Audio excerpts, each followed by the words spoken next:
This episode is sponsored by Zingari Man, but more on them later. Hello and welcome back to another episode of That's What People Do. My name is James and I'm joined by Ryan. How are you, Ryan? I'm good. Yes. I'm proper excited to get into this episode. And this episode was your idea, and yes. I ended up writing it. So Ryan sent me homework this week. I did send homework. And I did it. I did it quite quickly. It's based on a documentary, which I like. And then luckily for work, we've written about it before. So win-win. This is good for me. Yeah. Well, so for context, I was made aware of this sort of case a little while ago, and it was one of those I'd sort of seen it on social media, and I was a bit like, I don't really know what this is about. I wasn't really invested enough to look into it. God, I wish I had at the time because this is insane. And then Jenna was talking about there's this new documentary she really wants to watch about Ruby Franke, and I was like, I feel like I've heard that name. I can't be sure where. Mm-hmm. And then I watched the documentary, and I was like, James, we need to do an episode on this straight away. So the first thing I learned from the documentary is that her name is not Ruby Frank, it's Ruby Franke. I've been saying it wrong for months. Yeah, I looked at that, and in no way did I think, oh, that's pronounced Frankie, until I watched the doc, and I was like, everybody says that. Yeah, even her family says it, so it's probably true. Should we just dive straight into it? Yeah, grand. Ruby Franke has been in the news again recently, and it's due to Disney Plus releasing a documentary titled Devil in the Family, The Fall of Ruby Franke, as Ryan just mentioned. And it's all about how she went from being the best-known mother on YouTube to being locked away for child abuse, which is quite a jump. Oh, yes. The story is quite fascinating, as Ryan's already alluded to. And even though I've written about the Franke family for like my day job, I genuinely never realised the amount of turns that the case took. Because I think I sort of like I didn't get involved, that's the wrong word. I learnt about it and started writing about it from like the court case onwards. I didn't know the shit that came beforehand. So that was fascinating to get a view into that. And as always, a small disclaimer, because this episode does contain conversations about children being harmed. It's not a Ryan episode. It's not grotesque. You'll live. That's so true. Yeah, if this was Ryan, the kids wouldn't have survived. Yeah, I'd put every little detail in. I'd be like, they did this, they did this, they did this. And I'll be honest, I've even gone so far as, and I don't know, you probably haven't. When Jen and I watched the documentary, there's quite a lot of it blurred out. And I went to Jenna, do you want the actual pictures? And she went, go on then. And I found the actual pictures. And I didn't looked at do them that. all. Yeah, I've seen how brutal this lady got. Yeah, I'm not a sadist, so... I'm not a sadist. I like my story in full. Yeah, you just like images of children being harmed. So let's start at the beginning. Ruby Franke and her husband Kevin. There's so many gotcha moments. Last week, what got you calling a 10-year-old hot or something? I was literally talking to a friend at work the other day. In fact, it was today at the time of recording, and he was talking about the Pocahontas one, and he was listening in to, obviously we've been putting out some bits on social media, and he was like, oh, the whole calling a 10-year-old attractive. And I was like, right, no, for stars, I didn't say a 10-year-old was attractive. John Smith said that the 10-year-old was quite... There's literally video evidence of you calling a 10-year-old attractive. I've really shot myself in the foot here, but yeah, anyway. Yeah. Anyway, so Ruby Franke and her husband Kevin appeared to be quite the normal couple. Perhaps to you and I, they might come across a little bit odd, given that they were part of the Mormon Church. If you want to go and learn all about the Mormons in excruciating detail, we have a plethora of episodes on the Mormon Church. Yeah. But in society, they were simply regular people who loved each other. In my script here, the sentence just says, the pair shares 6 kids. And they did. They did. In 2015, Ruby started a YouTube channel called 8 Passengers. This is where she vlogged about her family life, and people seemed really keen. For me, this was the beginning of the end of their family. The eldest daughter, Shari, believes that the evil that is to come in this story was within her mother all along, and she just needed a little nudge to bring it to light. And there are quite a few nudges coming up, and picking up the camera, I think, was the first. Kevin himself noticed that his wife changed when the vlog came into their lives, and she was never without the camera in their home, which honestly must have been exhausting. Throughout the documentary, they scatter bits that Ruby edited out of her vlogs, and it was clear that all the emotions in the video were manufactured purely to make themselves look like a happy family. We've done content together, Ryan. To use our example, we have been standing there in the pissing rain in London, furious with our lives, like wanting to fucking kill each other. But when the camera's on, we're smiling. We understand how it works. But for us, it's not a job, but it is kind of. For them, that was their family life. That was it. Could you imagine that? every day. We Yeah. did one day and we wanted to hurt ourselves. I was going to bring up us and when we film content, and we obviously went to Paris last year, and that video is still in the process of being put together, and it's taken its time because things have just got in the way in life, and it's just been a bit of a pain, right? But even that, like, we're on a trip, but it's kind of work, but also, you know, we're all mates and hanging out, and it's also like there's a pressure to get content and film together and make it look good. So like there is still a lot of butting heads, right? And we're all friends and partners and whatnot. This is your mum, and she's like, you need to look happier, and it's like, whoa, come on. Just as you want to sit there like eating dinner or something, you just want to do your normal life. Yeah, like there's a really chilling moment where like she's sat with her son. I forget what his name is. I've got it in the script somewhere. I can't find it immediately, but it comes up. Chad, right? And she's like, could you just like smile a bit or something, or look happy or something? And he's like, I just don't really feel like it. And she was like, you need to make yourself look like it. You need to do it. And you're like, that's bad. Yeah, this kid looked miserable, like fucking miserable. Just leave him alone. Yeah. Anyway. On several occasions, she scolded Kevin and the kids for not being happy and bubbly and wanting to be on camera. And there's one bit where Kevin had literally just walked in the door from work, done a 9 to 5, camera in his face, and his reaction is just, what are you doing? Like, he's trying to play along, but clearly the man has just got in. He's still got his fucking coat and shoes on. Just leave him alone. Leave him alone. Yeah. We're going to talk about Kevin a lot because I actually watched this documentary with someone and we have very differing views on Kevin. I must have not very. I think some people, you will get there. We'll get there. It's interesting, and I think we could spend a bit of time talking about him. Yeah. It would usually end in everyone apologising to Ruby, which I think is a classic narcissistic trait. And even though, let's be honest, it was Ruby who was being overbearing and demanding. Kevin later reflected on Ruby's obsession with portraying an idealised version of motherhood, revealing in the documentary, and this is a quote, Ruby's sole ambition was to be seen as the perfect mom. That's all she talked about, that's all she focused on, but she wasn't getting enough praise and attention for it. So she decided she was going to create a YouTube channel, and when she sets her mind to something, hell and earth combined could not stop her. Which is a good trait. Yes, I agree. In certain aspects of life, that's a fantastic trait. Sitting at home with your kids. Yeah, not at the cost of your family. Yeah, but like if I don't think we move heaven and earth to like make our content. We put a lot of effort in, but I don't think we go to those lengths. But if we did, that's fine. That's fine because you've got this business. It's absolutely fine. But if you came to me and like we were just hanging out for the day, like me and you just hanging out as friends, nothing to do with that's what people do, and suddenly you whipped out a fucking camera and like shoved it in my face and like, you've got to do this, I would be taken aback. I'd be like, what are you doing? Oh god, yeah. Like it cannot be at the cost of your relationships. Like Jenna's our videographer for almost everything that we do, and it has almost cost your relationship at points. But it can get quite heated sometimes because both Jenna and I are creatives that work in a similar field. Like we've both got experience in sort of content creation, video editing, and stuff like that. So we've both got like different opinions on how things should look at times, and we certainly can butt heads. I think I'm the good middleman because I do give a shit, but I don't give a shit enough to argue it. Yeah. I sort of just say yes to whoever's shouting the loudest. But for me, I know this is about child abuse, but I've got this story is like I've got tears in my eyes. It's so funny. People think of Tower Bridge in London as like this massive tourist attraction that you have to go to. And I'm sure our American listeners and international listeners, you've seen pictures of Tower Bridge. It's the famous bridge, and you think that's fucking stunning. I want to go there. And people walk across it. It's a once in a lifetime thing. If you ever do that, just know that that is the scene of where it's not a very heated argument took place. We did not get on that bridge, and it was about 8 o'clock at night. I want to say 7-8 o'clock at night. It was dark because it was and it was windy as fuck.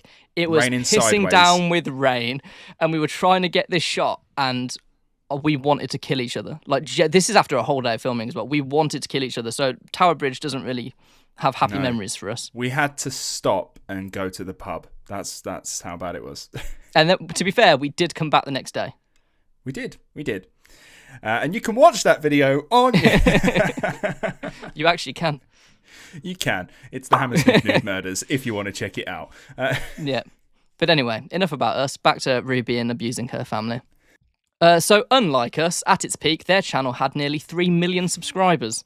We'll get there. We have just started on YouTube. You can watch these podcasts on YouTube now, so get us to 3 million by the end of the year. Get a... And we promise there will be no child abuse. No, none. We don't have any. We physically couldn't if we wanted to. Yeah. At the forefront of the content was their eldest son, Chad. Videos with Chad appeared to do much better than the ones without, and his mother noticed this and therefore just started using him more and more. The kids were referred to as employees, and they really were made to work. When the channel was really going, Ruby was pulling in about $100,000 a month. So you can kind of see why she wanted to fucking work at it, because if I was making that money, I would be like a shark to blood as well. I'd be going for it. Yeah. But she takes it a little bit too far, in my opinion, and in the opinion of the courts. Well, even Kevin says in the documentary, when he's like, when the first paycheck came through, and it was something like, it wasn't much, was it? It was a couple of $100. It was $80. It was $80. Right, $80, right? And he was like, that was it. That was for me like, oh my God, yeah, this could work. And to be fair, you and I have had a very similar feeling. Very recently, yeah. Very recently, like when you start seeing some of your videos doing well, and all of a sudden monetization becomes a thing, and you go, well, hold on a minute, wait, what? Yeah. That we both saw dollar signs recently. So you can see where some people that maybe are not all there, sort of, maybe they don't have that sort of strength in their mind to keep themselves grounded enough, that would then they would just sacrifice everything, and like the quote you said earlier, heaven and earth will not get in the way of you doing this now. Whereas for you and me, it's laziness that gets in the way. Yeah, we gave it a damn good go for 24 hours and it just packs it in. It's not. You go and check out our TikTok. There's stuff on there. However, the constant need to create content took its toll on the kids, who were becoming more standoffish and unwilling to take part. Chad, in particular, was having a tough time with it all. And to be honest, it's understandable, considering every single moment of his life and family time was manufactured. There was no natural family time. If they're going on holiday or going somewhere fun, there's a camera. It's for the business. They never hung out as a family, just as a family. And that must be so weird. Like, even Christmases, like, you don't have a Christmas anymore. It's content. Yes, and like to make clear as well, if it's not already, there is a difference between like your mum having the video camera out because she wants to see your reaction to opening this special present, and your mum being like, "We're going to do that again because you didn't look happy." Yeah, absolutely. If you're filming your kids to rewatch later on in your life for nostalgic reasons, fucking crack on. Film everything. I'm a big believer in filming and taking pictures of everything. Do all of that. Don't do it to make money off of them and refer to them as employees. That's weird. Yeah. I wonder about the employees one, just to sort of nip this in the bud. When this came up in the documentary, they really sort of hit that as if it was a moment of, oh, she's bad. She is bad. There's no getting away from that. However, when we say, oh, employees, I said to Jenna, I wonder whether that was just a family joke, like mum and dad just being like, come on, little employees, like, do you know what I mean? I think if what happens next didn't happen, I would be inclined to agree. But I think this woman is insane. It gets progressively worse. Do you know what I mean? At the beginning, it's not as bad. It gets there, but at this point, I wonder whether... I don't know. Listen, I don't know. In terms of the documentary, it doesn't necessarily specify how often this is done and when it's brought in that she starts saying employees, but it's relatively early in the documentary enough that I, as an audience member, might then say, oh, it's kind of a fun little joke. Oh, come on, little employees, down the stairs. We're going to film some content or whatever now, because they made it an LLC company, didn't they? Mm-hmm. But then also, I think we go in knowing what's down the line, and we just think, to be honest, fuck this bitch. Like, I'm not going to give her the benefit of the doubt. Yeah, fair enough. So, given their financial success, the family then moved to a more upmarket neighbourhood and just began kind of riling up the neighbours. Those who lived in the community said you'd never see Ruby out and about without a camera in her hand. But soon, things took another turn, and possibly one of the most pivotal turns. Chad's behaviour continued to deteriorate, and he was eventually expelled from school. This really got to Ruby, and she quickly began researching ways to improve his behaviour. And this led her to Jodie Hildebrandt. Yeah, bum bum bum. Can I just, on an aside, just before we go any further, because I don't want to get too far away from it, the houses in this documentary, in this world, are gorgeous. It's Utah, isn't it? It's Mormon country. It's Utah. Mormons love their home. Like, Mormons know how to have homes, what homes to buy. Yeah. All of your homes are absolutely stunning. Like, I think it's because as well, go there. They have big families, don't they? They need space. Yeah, that makes a lot of sense. Do you know what the funny thing was? And listen, apologies to all of our Mormon listeners. I know there are a couple ex-Mormons that listen to us. Hi, Gina. But I noticed that at the beginning, I didn't realise that this was kind of a Mormon story, or that the Mormonism is such a big part of the story. And there's a really cool drone shot towards the beginning of the documentary. And then you see the little angel sort of with the little trumpet tooting away. And I went, Mormons. I actually said that to Jenna. You did bring up to me as well. Do you think this story would have happened if they weren't Mormons? Well, to be very clear, when I say that, it's not specifically about them being Mormons. It's more religion. Would this have happened to its extent if they weren't religious, i.e. so heavily religious, like i.e. if it didn't play such a big role in their life, and obviously for a lot of people in the Mormon faith who live in that area, it is a big part of their life. So that's kind of where that story and how that links with that comment is the fact that religion is such a big part of this story in their life. Mean that because they did mention in the documentary that a big part of the Mormon life is that perfect family, the perfect life, that you've got to be the perfect mother, and that's why there's these a lot of Mormon mums and families do vlogging, and when you're competing against all the other family vloggers, you've got to be the perfect one, and for her, she has to be the perfect one. So maybe if there wasn't so much of a culture in that, maybe it wouldn't have gone that route, or she wouldn't have even started. I don't know. We'll never know unless we go and ask her, because she's not dead. Kevin recalled that as their children grow older, they expressed reluctance to participate in the vlogs. The kids started to complain about everything, he said, and they would claim to be bored and say they didn't want to film. Concerned that her children were, quote, losing their light, end quote, Ruby leaned even harder into Jodie's teachings and discipline on obedience. But this discipline was not normal. Usually when kids misbehave, they'll get a games console taken away, they'll get grounded for a period of time. It's all fairly standard. Ruby decided that she was going to take away Chad's bedroom. The boy would then sleep downstairs on a beanbag. Now, for one night, I think is harsh, but you can kind of understand it. You can get your head around it and say, okay, he's got to sleep downstairs, whatever it is what it is. People sleep on the sofa when they're in trouble, mainly husbands. He slept on that beanbag for 7 months. I know. It's mad, isn't it? Like you were saying, 7 months. I could even sit there and justify a weekend and be like, right, Friday till Sunday, you're on the beanbag. Like I could get behind that and understand where you're coming from. 7 months. 7 months. It's over half a year. Yeah, on a beanbag. Doesn't have his bedroom. No lumbar support there. No, his back must have been in bits. Yeah. Luckily he was young, not like us. Yeah. But this was a massive mistake, not just because it's fucking child abuse, but because this is the thing that started to unravel things for Ruby. Because she made this revelation on a video and she laughed about it. She was like, you've been on a beanbag for 7 months. She did it as like a passing comment, didn't even think about it. Uploaded that video. People were pissed. Some even went as far to call Child Protective Services to report her for child abuse. Things did not go well for Ruby after this. In short, she was cancelled, and as a result, her views and therefore her revenue just absolutely fell off a cliff from this one comment, because people got to look into what she had portrayed as this perfect, idyllic family life. She had been YouTube's poster mom. They had literally used her as like the ideal mother. I think it was like on Mother's Day or something. Yeah. And now that wasn't the case anymore. The wheels were well and truly off. Oh, massively. Yeah. This, however, only led her closer to Jodie, a decision that would ruin the rest of her life if it wasn't going that way anyway. Eventually, Ruby and Kevin began attending weekly counselling sessions with Jodie. Ruby herself started training as a coach in Jodie's Connections program, which is a strict and controversial framework that promoted extreme discipline. It's a cult.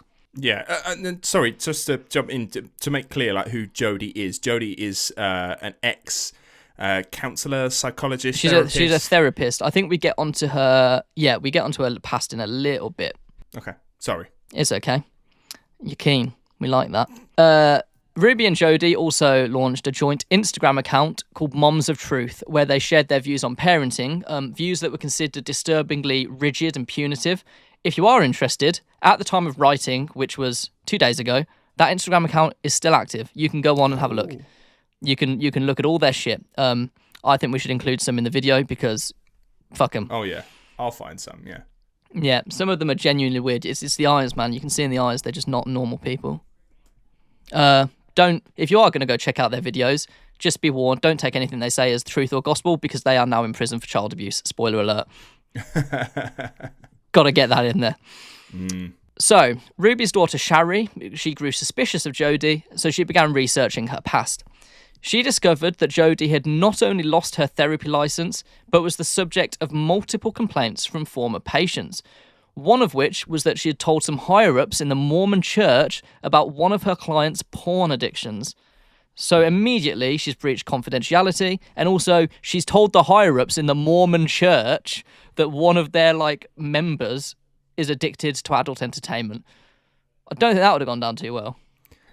They don't even drink hot drinks. Yeah. It's a life-altering moment, isn't it? Where all of a sudden you're going to have your elders, your religious elders, sort of coming down on you, but like, oh, we're hearing concerning thoughts about this, that, and the other. And you're like, oh, I don't really want to talk about it.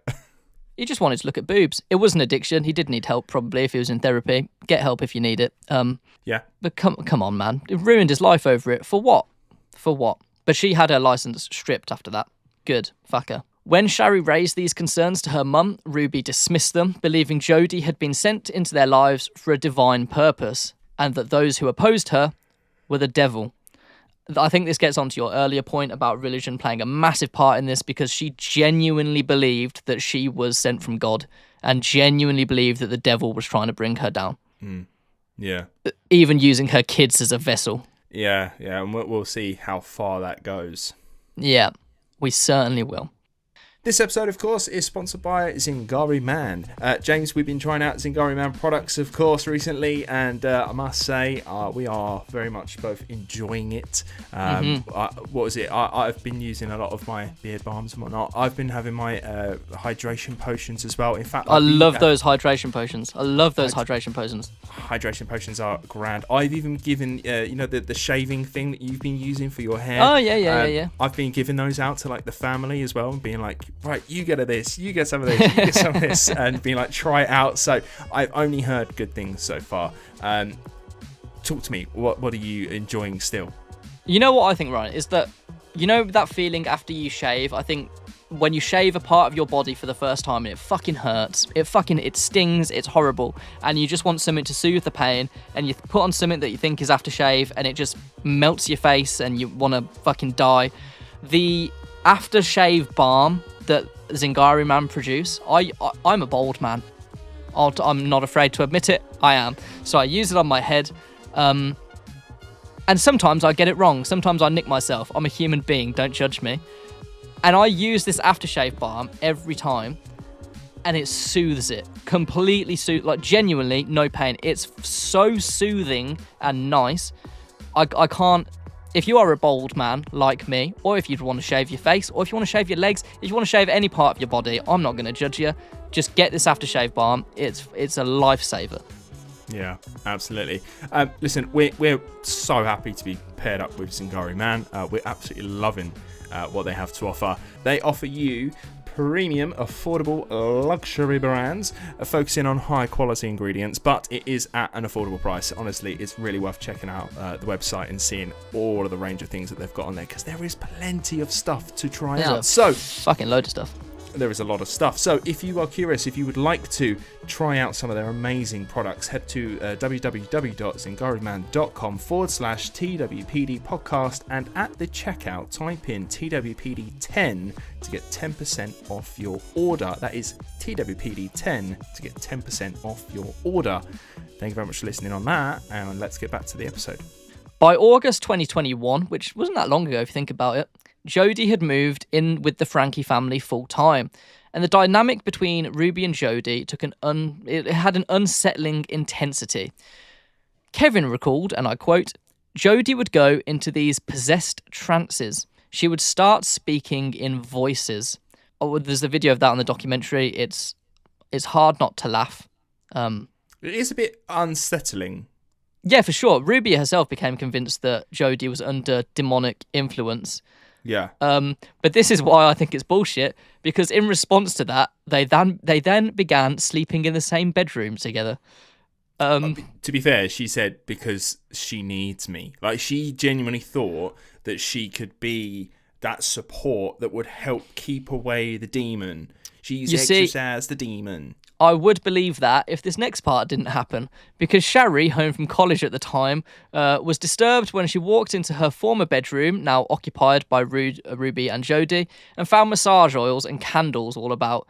Kevin said it was much more than a friendship, much more than a sisterhood. It was uncomfortably intimate. I think that whole thing was a ruse to get themselves in a bedroom together so they could do lesbianism stuff. Do you reckon? Because yeah, 100%. I wasn't sure on this. When it came up in the doc, I was like, I'm not certain on this. I think there is an element of touchy-feeliness in that maybe she's massaging her to make her feel better. I seem to... For me, it feels like Jodie is the centre of all of this, and Ruby is the thing that is just being pulled into her, right? So, you think of Jodie as like a cult leader without the cult so much, she didn't get that far, but Ruby's like the first disciple. And I think that there is still a power balance between the two, and I think she would have just done whatever it was that she wanted her to do. And Ruby, if you look through... Fine.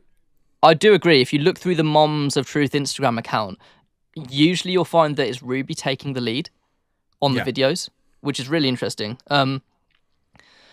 But throughout the documentary as well, it became very clear that Jodie was a man-hater. She hated men. I think I made the joke while watching it, being like, someone in the past has wronged this woman and she has lost it. I said she was like the Andrew Tate of women. Literally, that's what she was. But I couldn't work out if she had been like wronged by a man or... fuck it, she's a child abuser, it's not going to sound harsh. Or if she had just never been successful with a man and therefore was just like a female incel and was there just angry. Well, she had kids. Did she really? Have I just missed that out? She has 2 children that she doesn't speak to. Wow, I just missed that part completely. Fucking hell. Yeah. So she is completely shut off from her family and her kids. She didn't speak to them. She didn't have a relationship with them. It's a very small part in the documentary, but it does mention it. I wonder whether, she's butthurt big time. That the dad won the kids or something. Maybe it doesn't go into that much detail. She hated men. She fucking hated men. There was, I think, her cult group, connections, whatever the fuck they want to call it, they had it started off as a women's group, and then they opened up sort of the men's segment where husbands just got forced to go into it, just very much against their will. Very uncomfortable. And you can see Kevin, as the sessions go on, he's like this, like, oh, I'm the pinnacle and I'm the example of what a good husband ought to be. And then towards the end, he's literally sat there like some shriveled little golem, just being like, he's a shrill. I watch too much porn and I'm no good as a husband and all this stuff. And he's like, I don't do any of this stuff. Yeah, we'll get onto Kevin, but my overall thinking of Kevin is that he's just a giant fucking pussy through the whole story. Right, we've got there way too early, and I completely disagree. But we'll get there. Really? Yeah. Okay, fair enough. Where was I? Here we go. Oh, I asked a question. Were Ruby and Jodie sleeping together? You've already answered it. Didn't even need to ask it. No. So possibly. No, maybe. So there's not long after, definitely some massaging happening. Yeah, there's massaging, maybe intimate with candles. It's you need candles for masseuses. That they wouldn't be there. No, they're dripping wax on each other. Some dominatrix stuff. Now it's getting weird. So not long after, none of this can go on TikTok, we'll get banned. Hey. Ruby ordered Kevin and Chad to move out of their house. She also cut off Shari after discovering that she tried to reconnect with her father. As Ruby distanced herself from Kevin and Shari, concern among neighbours and online viewers grew. Many suspected the Franke children were in danger, especially as Ruby spent increasing amounts of time at Jodie's home, often leaving her younger children, ranging from the age of 9 to 15, completely alone. Shari worried for her siblings. She even contacted the police and requested a welfare check, and the offers were unable to enter the home without a warrant, which a judge would not give. Meanwhile, neighbours had frequently attempted to reach Kevin, but he ignored them, and he even went as far as to block their numbers. In May 2020, a petition for Child Protective Services to investigate the Franke household gathered over 18,000 signatures. However, there was no visible signs of abuse, so authorities couldn't do anything. Kevin later admitted that he was out there holding out hope that Ruby would one day let him return home. So he continued to abide by her no-contact rule and even continued participating in Jodie's online men's group. I have very little sympathy for Kevin, but we'll get on this later. Everything changed in August 2023 when Ruby and Jodie were arrested. We've got to the crux of it. A malnourished child escaped from Jodie's home and ran to a neighbour's house covered in wounds. When police searched the property, they found disturbing evidence. They found things like rope, handcuffs, medical gauze, and a safe room stocked with cayenne pepper, is that how you pronounce it, and honey. It's a method of punishing children by causing burning pain. The safe room they had was like a massive fucking bank vault, and the codes to get in was 1, 2, 3, 4, 5, 6. That the police just had a go, and they managed to get in. I remember we sat when we watched that, and we both went, no. But then at the same time, listen, if it's for Jodie to get in, you might forget. I don't know. But if you're going to have a fucking Joseph Fritzl-style dungeon, make it a little bit harder to get into. It is. That is the kind of vault that Fritzl was probably going, that's exactly what I was looking for, but it didn't work. Yeah, That's massive what doors. I was going for. I just fucking idiots. But yeah, so they found all this stuff where kids... And one thing that was sad, it was a young boy and a young girl who aren't named in any documents that I can find. You can probably find them, but official things don't name them because they're so young. They were kept in separate parts of the house to each other, so they didn't see each other for months, but they could hear each other, or probably crying or screaming. It's fucking horrendous. Absolutely horrendous. Mm. Authorities also recovered a handwritten journal in which Ruby detailed the exorcisms she had attempted on her children. According to a detective featured in the documentary, Ruby justified her abuse by claiming her children were satanic and needed to endure painful punishments in order to be, quote, saved. One particularly horrific entry reads, sleep outside, shaved her head, doused her with water over his nose and mouth, head in the toilet, needs to be painful, blood on his face, scream and scream. It doesn't really make much sense, but I don't think anything really did. Another passage exposed sort of the twisted ideology as she compared one of her children to a snake and justified that as why she needed to do these brutal punishments. Quote, I told the boy he emulates a snake. If he wants to emulate the saver, he needs to be 100% obedient with exactness. The body must engage in good work, and the good work needs to be painful. I have the power of God, and he must obey. Yeah. I mean, listen, it sounds incredibly dramatic and over the top, but when you break that down, you're trying to understand what she's thinking in that moment. Mm-hmm. When she says he emulates a snake, she means the devil. It's the Garden of Eden, isn't it? Garden of Eden stuff, right? The snake is the devil. As far as she's concerned, and this is where something in her head has snapped, and she is now fully broken and needs help. She sees that her children are possessed by demons and the devil, and they need to be exorcised, and you do that through doing the Lord's good work, and there's no better way to do that than to sacrifice things like comfort and being in pain and all that sort of stuff, doing things like that. The equivalent of, back in the day, medieval times, those that would flagellate themselves, whip themselves on the back, because that's sort of, you're purifying your soul and your body at the same time. That's what she's doing, but to children. Her eldest daughter brought up a good point, I think earlier in the documentary, that she's just said, I don't recognise my mum anymore. Like, that person that I see is not my mum. So there was a definite shit. It would have been so interesting to sort of see family videos that weren't filmed for content from like, I think there were a couple from like before when like she looked normal, like they were having birthdays together. Like it looked fun. It looked like a really nice family. Yeah. Yeah, there's that really nice one where they did the gender reveal with the cake. Yeah. Little Chad is just staring at it, and the dad, Kevin's just like, staring at it won't make it turn blue, buddy. Yeah. When the doc started and they started playing on those, I was like, oh, this is a nice family. Got no beef with them. Clearly the mum had beef with them. She has beef with the devil. Yeah, and the devil are her children that she birthed. So the journal entries, which surfaced during Ruby's trial in 2023, also detailed her belief that her children were possessed. The names of the children were redacted and replaced with the letters R and E. One disturbing entry read, I told R that he needs to find God. I invited him to fast and pray. R is in and out of possession. A second entry referenced Ruby's daughter, implying she had cut off her hair as a form of punishment. Quote, E is better behaved with Jodie. She then added, she likes to think she can manipulate me. I gave her a pixie haircut. All her long hair is gone. No more distracting hair. Only the two youngest Franke children had been held at Jodie's home, where they found the vault and all sorts. The other two children, Abby and Julie, the middle daughters, were found later at a neighbour's house. Yeah, do we know why? No idea. I had no I couldn't rattle my brain enough to sort of think, why did she just have the two smaller children and not the middle children? And the only thing I could possibly think of was that the middle children were at an age where they could understand if they behave and play the game, they will be left alone. And that was enough that she then said, right, well, you lot are behaving, you can go live with so-and-so. But the two younger kids don't necessarily understand enough to learn that you've got to play the game.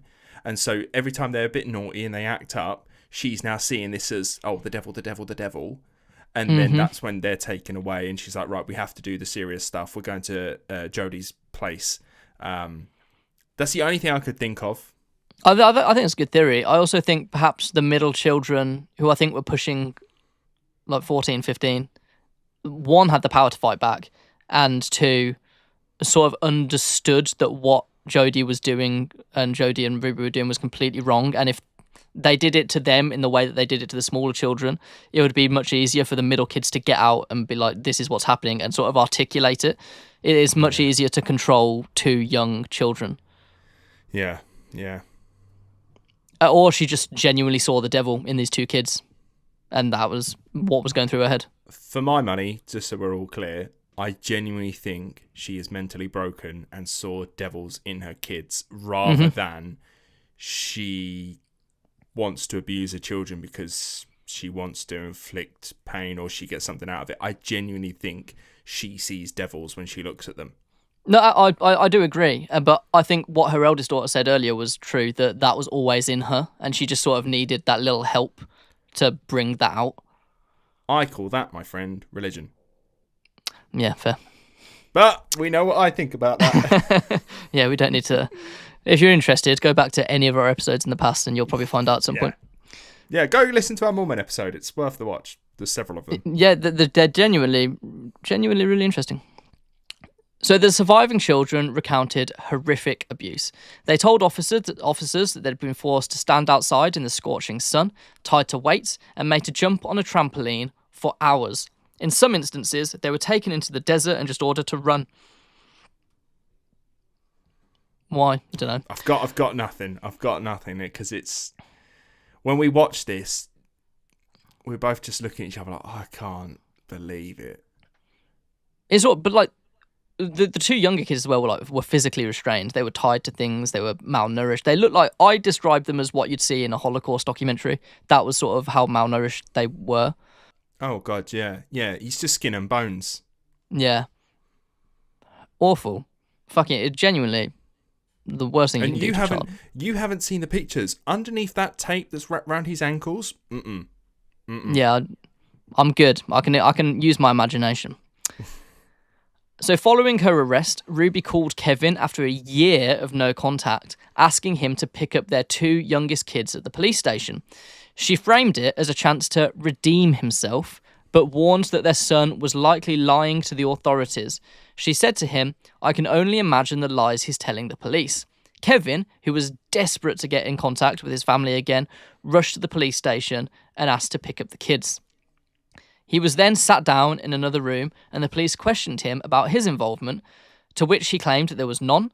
And then they began to explain everything that they believed Ruby and Jody had done. Kevin, understandably, was pretty shocked and quite overwhelmed by the information, and even thought it was a lie because he was still brainwashed by both Ruby and Jody. Because he was, let's be honest, part of what was their cult. But then, I think, I don't have this in the script, but he later met with neighbours and they sat him down and told him everything.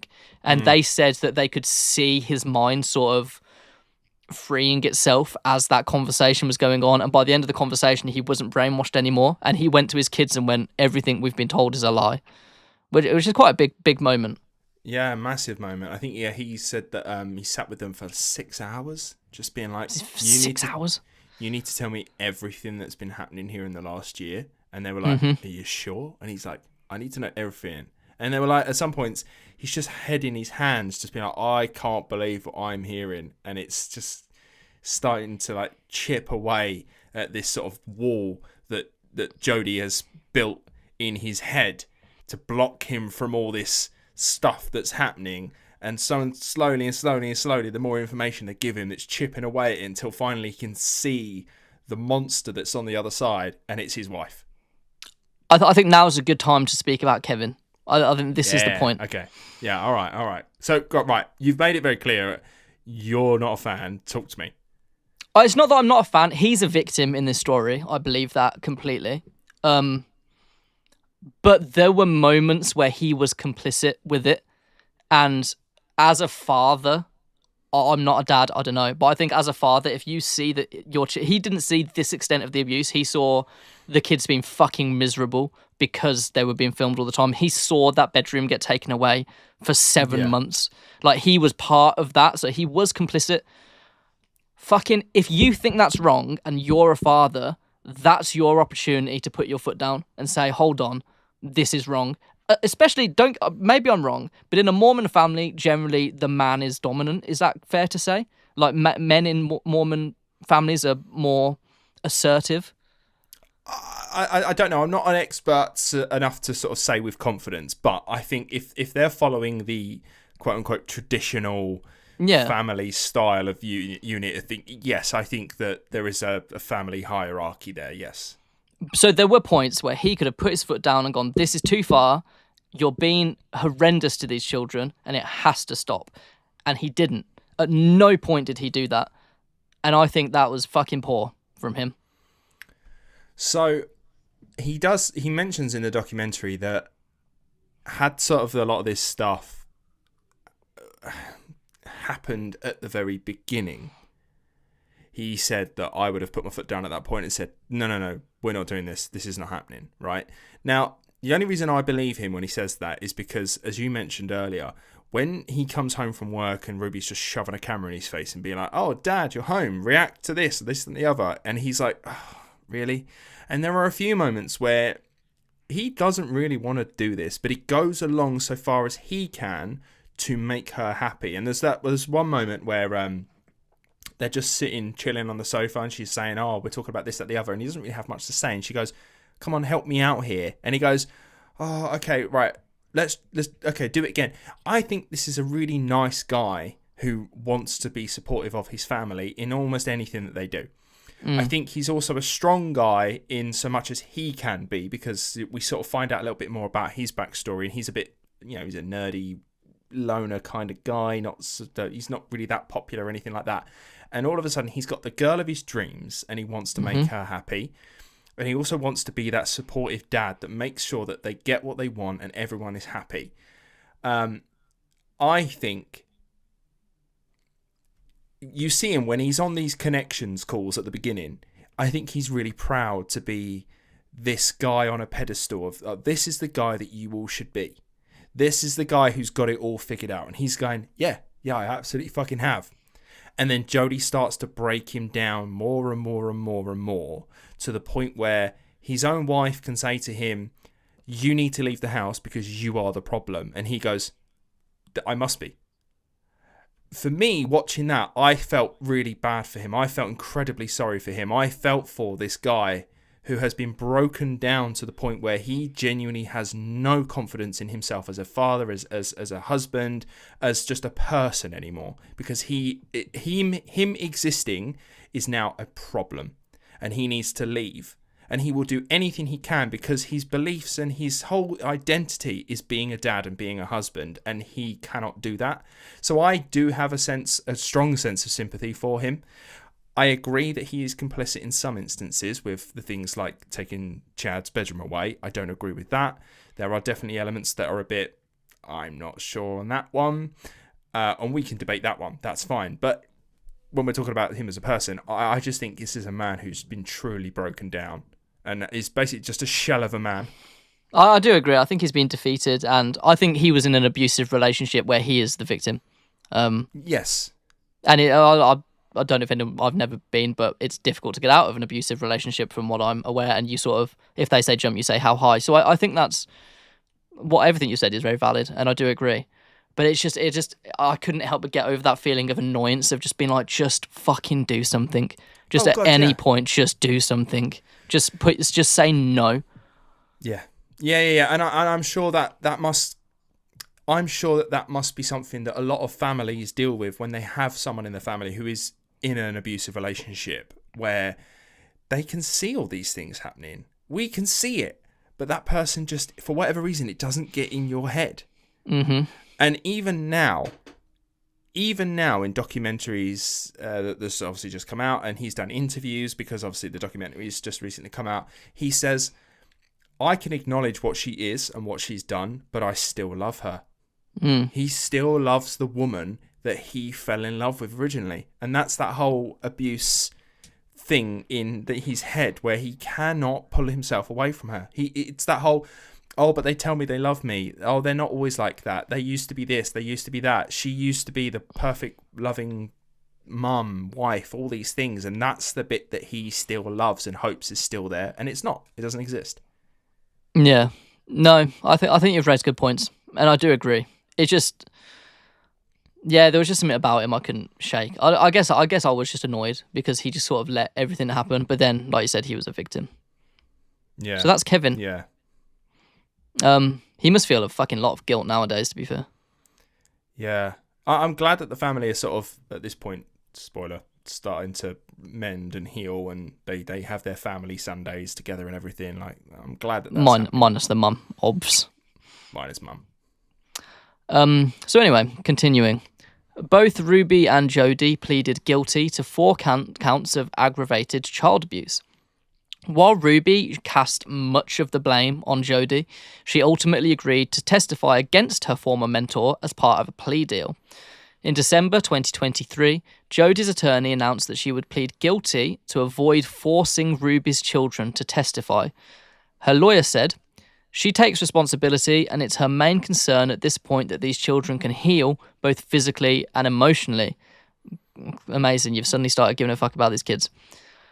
Both women were sentenced to serve 4 terms of 1 to 15 years each, with the sentences to run consecutively, marking the maximum penalty for each count under Utah law. So they'll be in there of like 30 years. Addressing the prison term, Ruby said, "I'm humbled and willing to serve a prison sentence for as long as I need. I am committed to unlearning my toxic behaviour." She also acknowledged regret for distorting religious teachings. She said, "I sincerely loved these children. One of the reasons I didn't go to trial is I don't want them to relive this." She then apologised to her children, saying she had believed dark was light and right was wrong. "I would do anything in this world for you. I took you all from what was soft, safe, and good."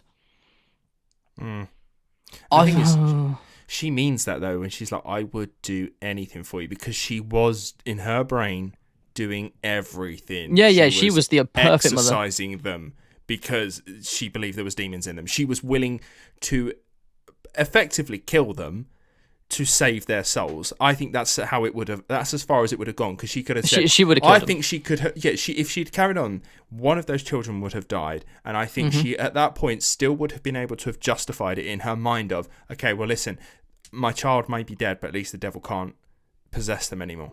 Yeah. No, I agree. I think it was the eldest daughter as well. She was watching the trial, and she said those are crocodile tears. Like, she's seen her mum cry so many times, and she doesn't. She fucking hates her mum. Like, I think out of everyone, she hates her mum the most. Yeah, absolutely. Because even Chad, he's able to sit there and go, look, I still recognise my mum somewhere there, whereas the eldest is like, nah. Yeah, she's gone. So Ruby also told the court, "For the past 4 years, I've chosen to follow counsel and guidance that has led me into a dark delusion. My distorted version of reality went largely unchecked, as I would isolate from anyone who challenged me." She continued, "I was led to believe that this world was an evil place filled with cops who control, hospitals that injure, government agencies that brainwash, church leaders who lie and lust, and husbands who refuse to protect, and children who need abuse. Jodie Hildebrandt was never my business partner, nor was I ever employed by her. I have never received wages from her or connections. Jodie was employed as my son's counsellor in 2019, and 2020 I paid her to be my mentor. It is important to me to demonstrate my remorse and regret without blame. I take full accountability for my choices, and it is my preference that I serve a prison sentence." Like she has a choice. Yeah, literally. Yeah, this is a thing, isn't it? Like, you're going anyway. Yeah. I don't believe someone can reform that quickly. At the minute, she's sad because she got caught, not because of what she did, in my mind. This is quick. I don't think you can reform that quickly. You can't. It's one extreme to the other. Going from, there's a devil in my child, I need to starve them, to, actually, I was completely wrong. Sorry, kids. That's such a jump. Just because she got caught. She wouldn't have had that revelation had she not been caught. No, she wouldn't. But also, remember who she would have been around consistently. Yeah, she but then been around Jodie 24/7, constantly, still drip feeding that your children are this, they are that. She's with her children constantly, and she's seeing the behaviours. And when you believe that that is what's happening, and it is happening right in front of your eyes, you go with it. Whereas she's been isolated from her children, she's been isolated from Jodie. She has no. It's not there anymore for her to see. And in the same way that Kevin was sat with his neighbours for 6 hours and they told him the truth bit by bit, and you start to break down that layer of brainwash. I think after significant isolation from all of those sources that are feeding this fucking psychosis, she's started to actually, in some respects, sober up and see reality for what it was. But then I guess my gripe with her then is the same as the gripe I had with Kevin. Like, at some point, even if you are being controlled by Jodie, it's your responsibility as a mother to turn around and say, hold on a minute, I'm not going to do that because I'm hurting my kids. Yeah, but she thinks that she's doing it for a very good reason. She thinks what she's doing is helping. But then is she mentally ill? Should she have been 100%?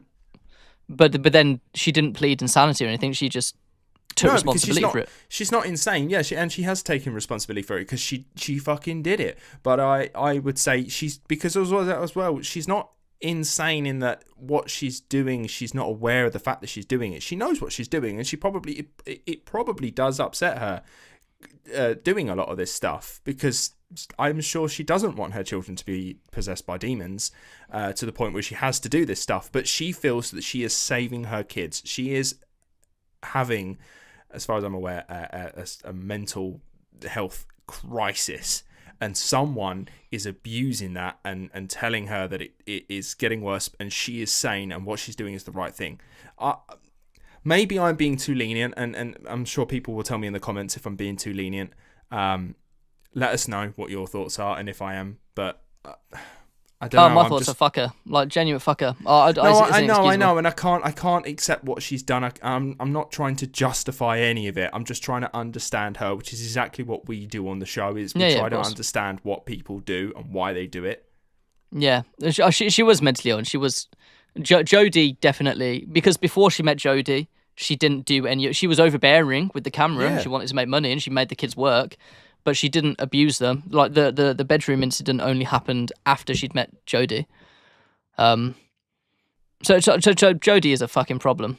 But then even Jodie came out and said that she didn't want to go to court or didn't want to go to trial because she wanted to protect the kids. Yeah, I think she's Fucking more saving what? herself. Oh yeah, of course. Like, well, honestly, my sympathy for both of them, wanes very low. I don't know if that's a sentence, but you know what I mean. So the women are housed in different sections of prison's Dell housing unit, of the prison's Dell housing unit, which is only for women, so they won't see each other. Kevin has since filed for divorce from Ruby, though he stated on the documentary he still loves her, as you mentioned earlier. Shari, however, has stated that she doesn't want to talk to her mother ever again. And throughout the entire documentary, if you go back and watch it, she never used the words mom and dad once. She never said mom and dad. She always called them Ruby and Kevin. She has completely distanced herself from her parents. And she now campaigns against family vlogging. Which I'm all for. I don't watch family vlogs, so but I don't know if they're all like this, then yeah, down with them. But I'm aware of a couple. I was introduced to one or two in the past, and I don't like it. If I'm honest, I really don't like it. I think it's a borderline abusive. It's invasive. Listen, they're your kids, and whilst they're under 18, you have the say on what the kids do. But I think that should only go so far. I think it's to do with safeguarding and stuff like that. If your kid wants to do something that is dangerous, you have the rights to be like, I'm putting my foot down. You're absolutely not doing that. We're not doing that. Or if they go like, I don't want my jabs. Well, I'm sorry, you are getting your jabs because it will be fucking helpful for you. But not, I'm going to put you on the internet for all to see and they're all going to watch you grow up. Like, that's wrong. That's wrong. You shouldn't, as a parent, even get the opportunity to say that. Yeah, I don't watch any of them. But then I also know parents in my life that when they have kids and their kids that they have now, they won't put the kids' faces on social media because they don't want that. Whereas other people are happy to literally make content about their kids to millions of people. Like, there's two very different ends of the spectrum. I don't think I'm not a father, as I mentioned at the start, but I wouldn't be comfortable, I don't think, making money off of a child, an infant. No, I don't. That would just feel weird. Yeah, it's not to do with, like, the kids need to just be separate from that and grow up and do their own thing. They need to have a childhood, absolutely. Which I think a lot of Ruby's kids were robbed of. All of them were robbed of a childhood. No, I agree. I'm very anti this, and go Sherry for doing this. That's great. Yeah. So that's everything I've written for today's episode of That's What People Do. Go and check out the documentary, Disney Plus, Devil something. I forgot the title. The Devil in the Family, The Fall of Ruby Franke. That's the one. That's it. Yeah. It's 3 parts. You can binge it. Easy. It is easy, yeah. Yeah, absolutely crazy story. Absolutely wild. And, listen, religion, man. Religion. Apologies if I do or I have offended in any way in terms of the Mormon faith or whatnot. I think it's more of an overall religion issue, religion mixed with sort of mental health in this instance that's made this thing sort of absolutely been a powder keg that just went bang. But I'm genuinely curious to hear everyone's thoughts. So what's your thoughts on Ruby Franke?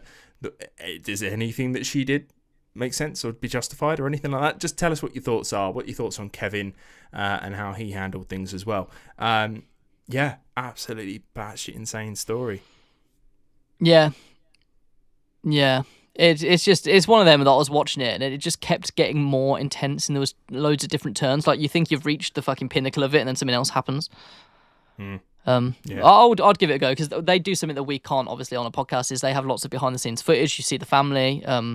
It puts a painting to our words. You need to see it for yourself. It's not child abuse, don't worry. The documentary doesn't show any child abuse, so there's no worry about that. Just sort of the kids losing their will to live a little bit. Yeah, definitely. All right, smashing stuff. Thank you very much for that. Listen, if you enjoyed this in any sort of way, that's on you. But if you'd like to listen to more, obviously, we'll have episodes coming out real soon. We'll be heading off to Auschwitz real soon, which Yeah, sure. Oh, I thought you meant. Oh, fucking hell, I got a holiday booked. Funny enough, my parents were in Auschwitz yesterday at the time of Were they recording. really? They were. Second time. Second time? Is that not Second time. I don't know if that's somewhere you'd revisit. They took their friends. That's fair enough then. So they went with people. I'd go with you. I've been on my own. I'd go with you again. I've already been, so it would be both of our second times. Yeah. Anyway, listen, if you... Anyway, where are we? Right, this episode, as always, is sponsored by Zingari Man. So thank you very much for Zingari Man who are joining us. If you would like to smell as great as James and I do when we're putting on all of our beard balms and lotions, you can head to www.zingariman.com/TWPD podcast, and at checkout type in TWPD10 to get 10% off at the checkout. That is TWPD10 at checkout to get 10% off. Thank you very much for listening, everybody. And we'll just quickly, sorry, before we go, I just want to say one more thing. This is completely irrelevant to the episode, but I've actually been chatting to one of our listeners this week, and it's been quite an in-depth conversation. And I don't want to get into like the substance of this story because I'm sure we're all fucking sick of it because you'll know what I'm going to talk about.